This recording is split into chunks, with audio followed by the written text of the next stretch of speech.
Take a moment right here, feeling like it's out gear. Running, running, no. Keep running.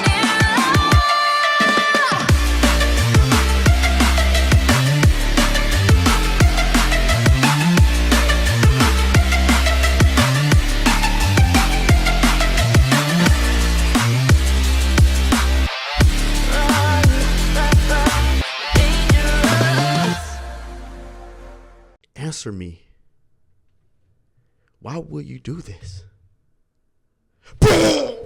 Listen, I really don't know if anybody's seen that comment at the end of this chapter. That announcement, I didn't expect none of this, but it makes perfect sense. Satellite that the rest of the satellites depend on to sleep, eat, use the bathroom. It's the most important satellite. And I've been saying that in the chapter. I was like, what would happen if York goes out, right? The boy Seraphim took her out. Now, what would happen from now on going forth? But now it was a setup. It was a setup. All this time. What is up, fam? This chapter was crazy. Let's get this chapter in order because this was something that I did not expect. I didn't think you would expect it too, but this was amazing. The cliffhanger already had us crazy last week. Now we have an amazing chapter. If you really want to put it in context, this chapter was pretty short because of the flashback was going on 3 months prior before the incidents was happening right now on Egghead. But at the same time, this was an amazing. So let's start off with a cover page. Now, we see that Caesar and Judge are coming to alliance, becoming the neo-scientists now. If you want to put this in context, this looks bad on Dr. Vegapunk because Caesar and Judge are coming to alliance and going to be the new wave of scientists, the new head scientists. This does look bad on Dr. Vegapunk. This make it seem like they will succeed, the government will succeed in assassinating Dr. Vegapunk because of the new scientists now with Caesar and Judge maybe trying to work for the government, and they probably no longer need Dr. Vegapunk anymore, unless they would have somebody eat Dr. Vegapunk fruit and have Seraphim eat his fruit actually and become the next mastermind scientist like Dr. Vegapunk. But at the same time, Oda has been foreshadowing this event, this crazy event, right? That's going to happen on Egghead, like something catastrophic will happen on Egghead. So I'm thinking like it may be the case where Dr. Vegapunk's going to die.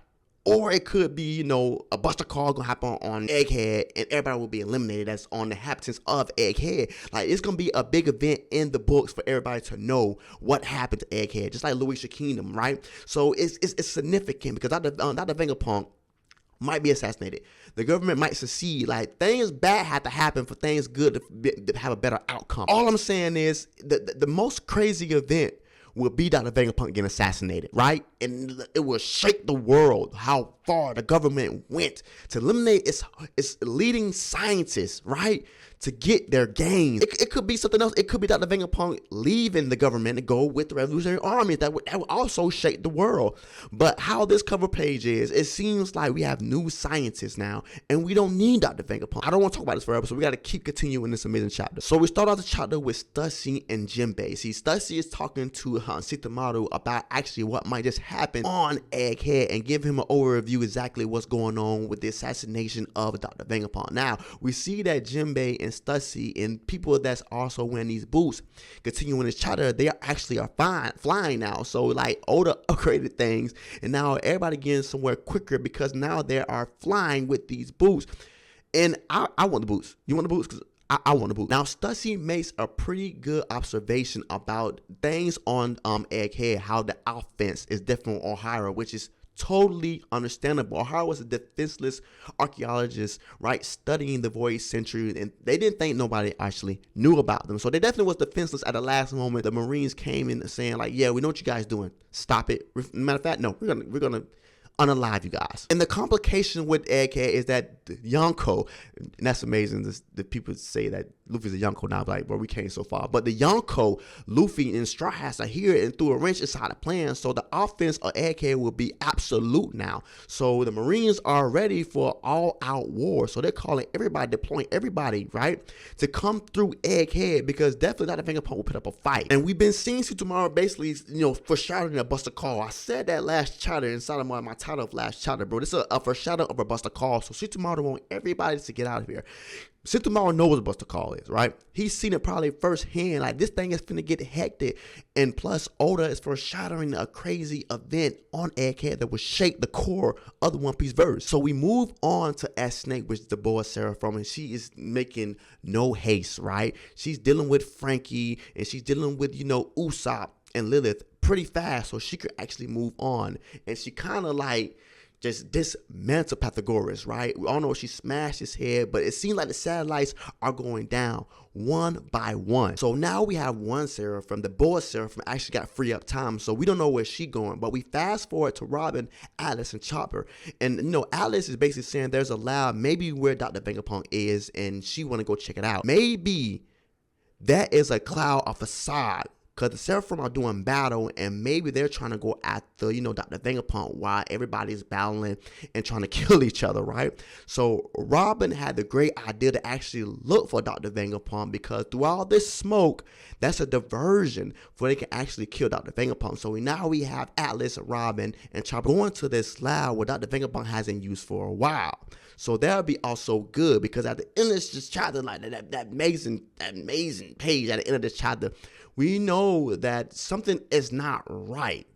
But we have to continue. So then we move on to Sanji, Nami, and Brook, and we see that Sanji's actually toying with this gem-based Seraphim. Now, I can't say one thing, bro. Sanji's upgrade to his exoskeleton being woken is an amazing feat for Sanji himself. Now, people are going to go back and forth between his upgrade between Zoro and Sanji and see who's better. Listen, I'm Team Straw Hat, so I'm rooting for both of these guys. But it seems like Sanji, bro, upgrade is immense, bro. All that backdraft, right? All that backup on Sanji's back is uplifted now. Like, Sanji is a supreme first Yonko level commander now, bro. You have to pay respect on Sanji name now. And we seen the Seraphim Jinbei take a direct hit right at Sanji's face, and it seemed like he didn't phase him. Yes, he's punched up a little dirt on his face, but at the same time, bro, Sanji's not waver at all. So that's definitely, like I said, big ups for Sanji, bro. But we have to move on to Zoro and Luffy in the game now. Zoro basically wants to go after the, Mihawk Seraphim, because Luffy pointed out that, he also left, right? But what Lucci said, basically, he wants to take out the Stagglers, right? The father, to save the most powerful people for last. Now, I understand where this come from, but at the same time, if you got Zoro and Kaku working together to beat this S Snake one-on-one, that's how Oda really do. Oda, break people apart, for a tag team effort. And then once he break the individuals up to a tag team, that will better help the winning side win, actually. So ultimately, this is what Oda actually does, right? And we see this work on Wano with the tag team of Useless and Law, right? This worked immensely. So I feel like Oda is going to actually follow this formula again. But we have to pause for one sec, bro. Luffy calling Kaku Usopp, and he noticed at the last minute, like, what you call me? Listen, Oda, keep implementing these funny moments, because One Piece fans, as like me and you, but we like moments like this, right? Like in a harsh battle, a serious battle, we still have time for comedic purposes. And that's why I love Oda. This is why I like watching and reading One Piece. Moments like this. And also, I can say one thing. If the Hawkeye is freed up now, that means we have two Seraphim freed up. The boy Seraphim and Hawkeye Seraphim, right? That's two Seraphim that may be going where the end of this chapter begins. So that means that S Snake may be reinforcements for York, right? And the Hawkeye may be also reinforcements for York. So in my opinion, this is leading up to actually Zoro and Kaku finding out what about Dr. Vegapunk in York. And we also have Robin, Chopper, and Atlas also going where York possibly is. This looks like an all-out battle in the basement laboratory, right? To protect Dr. Vegapunk. But I can't wait to see what Luffy actually is going to do to get the edge in this battle, because it seems like nothing is working at the same time. Now, I can say if this Kuma Seraphim think he's going to tire out two Awakened Zone users, he got the wrong thing coming. I'm letting you know right now. These guys can go on and on and on, right? So I don't know what the Kuma Seraphim is trying to do and why he's on the defense, and his defense is superb, mind you. So at the same time, I can't wait to see what Luffy actually is going to do to combat his Lunarian abilities on this Seraphim Kuma. But as we get away from Luffy battling Kuma, we get a flashback exactly 3 months prior to the current timeline of what was actually going on from Oda, actually, right? So just to sum it up, York been contacting Mary Joyce, right, about Dr. Vegapunk, right? And we get to understand finally why the motive of York was ultimately more than siding with Dr. Vegapunk. But during these 3 months, York has been snitching on Dr. Vegapunk for a while. And Dr. Vegapunk been throwing the CPO agents off and saying that, no, we have not done anything. But York continues to call, right? Continue to make complaints about Dr. Vegapunk studying the Void Century. And I feel like York took it upon herself to actually hide away the CP5 and CP7 agents, right? To make matters worse. So really, they didn't have nothing on Dr. Vegapunk, but just a word, right, from York. But York made it even worse by catching the CP agents, right? So at the same time, they have enough evidence to actually go about what York was saying because of what York plotting. So in the government eyes, this look a little shady, right? We actually having CP agents come there and they're going missing. Well, so it seems like they have been finding something, but you've been actually killing them. And that's what the government eyes is like basically saying. So that's why they're coming through an all-out battle. Because like they said in the beginning of this chapter, Ohara and Egghead are 2 different locations, right? Vegapunk has the scientific knowledge to have its attack power to be way beyond Ohara, right? So they definitely coming for a battle. And so happens Luffy come through and put a wrench in the whole plan. This is a Yonko, right, who just beat Kaido and Big Mom. And like I said previously, Oda is really hinting that this what will happen. The resolution of this battle will shock the world, right? He's not saying exactly, it's so vague, right? But it will shock the One Piece verse. So at the same time, as me reading this, it can go either ways, like I said earlier in this chapter. But we finally get to reveal who's the traitor, like we've been saying already. It's York. And the reason why is because she wants to be Celestial Dragon. And Dr. Vegapunk hinted that you've been a Mary Joyce. You've seen how they are. Why would you want to be that? The 5 elders put it in her head, right? The manipulation of the 5 elders put it in her head. Anything is possible by being a Celestial Dragon, right? And that got me thinking, where did these satellites come from? Are they originally cyborgs that was already people living their best life? Or something happened to them where Dr. Vegapunk healed them and made them better people? And that's what I'm thinking, because at the same time, these are people with their own personality. And Dr. Vegapunk hinted that in their separate, their nicknames, right? Shaka the Good, right? Lily the Bad. So I wonder, was these people already scientists already working on Dr. Vegapunk and he just made them a cyborg? And is Shaka the most closest thing to a real person, right? Because when he got shot, blood started oozing out, or it could be a fluid that Dr. Vegapunk used for these satellites. At the same time, there only should be one satellite. That's what York said. And in my mind, I've been said that going through these chapters, right? And that's the only reason why I think it's a satellite that betrayed Dr. Vegapunk, because you really only need one satellite. I'm pretty sure nobody's seen York being a traitor at this point, because I did not know that, right? I was hoping it would be somebody else, maybe Lilith, because she was the bad. But it wasn't Lilith. It was the most important satellite. You could say Shaka is the most important satellite, but no, York is beyond the most important satellite because of what she do for the others that cannot, right? She does the essentials for the other. If there's no York, the other satellites cannot survive.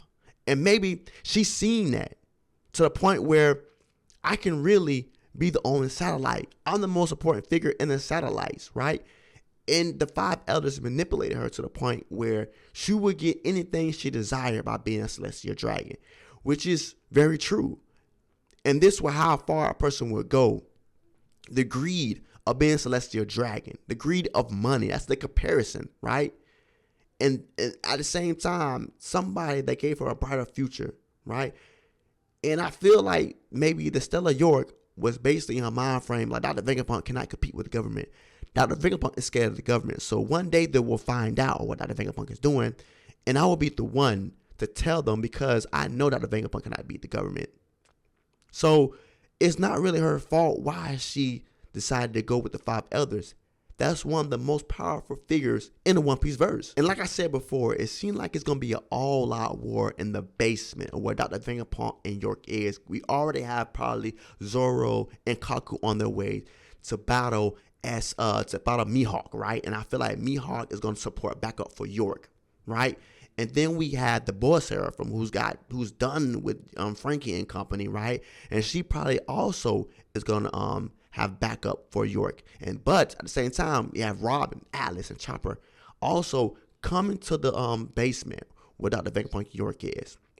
So it's gonna be Lucci gonna be behind Luffy trying to battle this Kuma, but the forefront will be Zoro and Kaku, Robin, and Chopper, battling the Seraphim that's coming to the lab to back up York, which is going to be Bull and Mihawk Seraphim. I don't know if that's enough, because as we see this continuing, I feel like Jay Garcia Saturn is going to be right behind York. And if we see Zoro battle out a 5 elders, we're going to see the gap between the 5 elders and Luffy. And I feel like Oda's not going to give us that battle seamlessly, because I know that Jay Garcia is probably going to finish Dr. Vegapunk, because of the fact that we have a new neuroscientist, Judge, and Caesar maybe going to work alongside the government. We don't know, but that gives me the doubt that maybe Luffy and company will not succeed on actually saving Dr. Vegapunk, just because the cover page of the story. But nevertheless, if we see an all-out battle between Zoro and the 5 Elder, we're going to see the gap between Luffy and the 5 Elder.